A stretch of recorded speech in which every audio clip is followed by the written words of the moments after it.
ನಮ್ಮಲ್ಲಿ ಚೌತಿ ಹಬ್ಬದ ದಿವಸ ಇದನ್ನು ಇಟ್ಟು ಪೂಜೆ ಮಾಡ್ತೇವೆ. ಯಾಕೆ ಅಂತಂದರೆ ನಾವು ಚೌತಿ ಹಬ್ಬದಲ್ಲಿ ಎಣ್ಣೆ ಪದಾರ್ಥವನ್ನು ಜಾಸ್ತಿ ತಿನ್ನುತ್ತೇವೆ.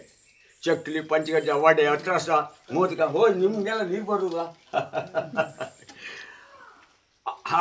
ಹಾಗಾಗಿ ಗಣಪತಿ ಹಬ್ಬದಲ್ಲಿ ನಾವು ಇದನ್ನು ಇಟ್ಟು ಪೂಜೆ ಮಾಡಿ ಮರುದಿವಸ ತಂಬುಳಿಯೋ ಚಟ್ನಿಯೋ ಯಾವುದೇ ರೂಪ ಮಾಡಲಿ ನಂಜಿಗೆ ನಿವಾರಣವಾಗುತ್ತೆ. ಇನ್ನೊಂದು, ಇದು ಡುಬ್ಬು ಕಾಂಬಳಿ ಆಗುತ್ತೆ, ಮೈಯೆಲ್ಲ ಡುಬ್ಬು ಆಗುತ್ತೆ.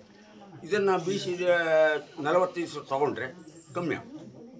ಎಲೆ, ಕಿವಿ ಸೊಪ್ಪು, ಇದು ಎಲೆ ಹತ್ತಿಗಳ ಲಕ್ಷ್ಮೀ ದೇವಿ ವಾಸ ಮಾಡುವಂಥದ್ದು ಮತ್ತು ವಿಷವನ್ನು ಕಡಿಮೆ ಮಾಡುವಂಥದ್ದು. ಇದು ಹಣ್ಣು ಅಗದಿ ಒಳ್ಳೆ ಪೌಷ್ಟಿಕ.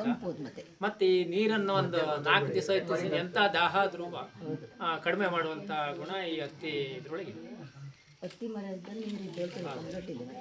ಇದು ಮಾಲೆ ಬಿಂದೋಳಿ, ಕೆಲವು ಎಲುಗು ಸಂತ ಹೇಳ್ತೆ ಮಾಲೆ ಬಿಂದೋಳಿ. ನಮ್ಮ ಎಲುಗೆ ಎಷ್ಟೇ ಹುಡಿಯಾದರೂ ಕೂಡಿಸುವಂಥ ಗುಣ ಈ ಇದರೊಳಗಿದೆ.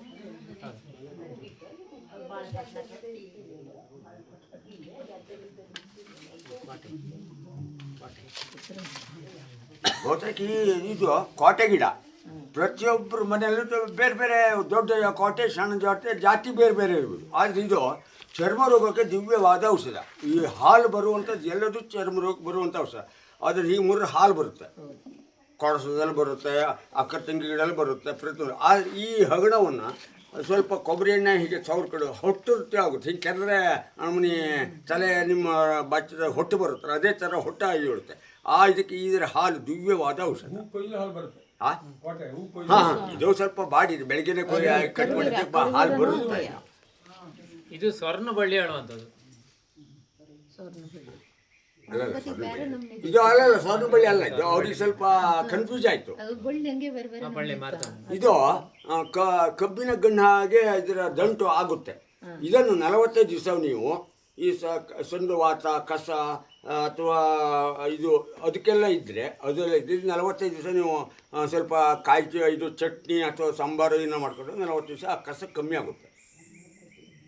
ಊಟ ಮಾಡಿ ಕಣ್ಣಿನ ದೋಷ ಪರಿಹಾರವಾಗುತ್ತೆ. ಒಣಗನೆ ಸೊಪ್ಪು ಚಂಬಳಿ ಮಾಡೋದು ಭಾಳ ರುಚಿಯಾಗುತ್ತೆ. ಇದು ಚಂಬಳಿ ಚಟ್ನಿ ಮಾಡೋದು ಭಾಳ ರುಚಿಯಾಗುತ್ತೆ. ಕಣ್ಣಿನ ದೋಷವಿದ್ದವರು ಇದನ್ನು ಮಾಡಿ ಒಣಗನೆ ಸೊಪ್ಪು ಪ್ರೆಸ್ ಗಿಡನ ತೋರಿಸಿ. ನಿಂಗೆ ಪ್ರೆಸ್ ಗಿಡ